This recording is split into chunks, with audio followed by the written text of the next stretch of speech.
ఒక చిన్న మధ్యతరగతి కుటుంబం. భర్త ఉదయం ఆఫీస్కి వెళ్లే ముందు ఎప్పటిలాగే భార్యకు ఇలా చెప్తాడు, జాగ్రత్తగా ఉండు, ఈ సాయంత్రం త్వరగా ఇంటికి వచ్చేస్తా, మనిద్దరం కలిసి రోడ్డుపై అలా నడుచుకుంటూ వెళ్ళి చాయ్ తాగొద్దామంటూ.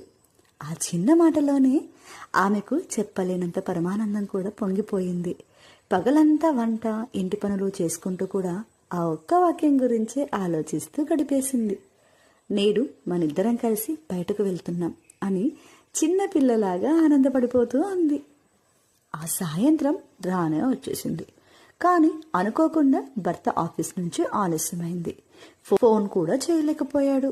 భార్య మాత్రం ఆ తలుపు దగ్గర కూర్చొని తన గురించి అలా 1000 కన్నులతో ఎదురు చూస్తూ ఉంది.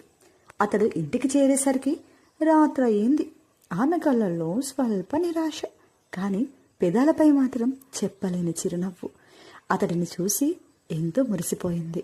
అతడు అడిగితే ఇలా అడిగాడు, క్షమించు, నేను ఆలస్యం చేశాను, నువ్వు నా కోసం ఎదురు చూస్తున్నావు కదూ అంటూ.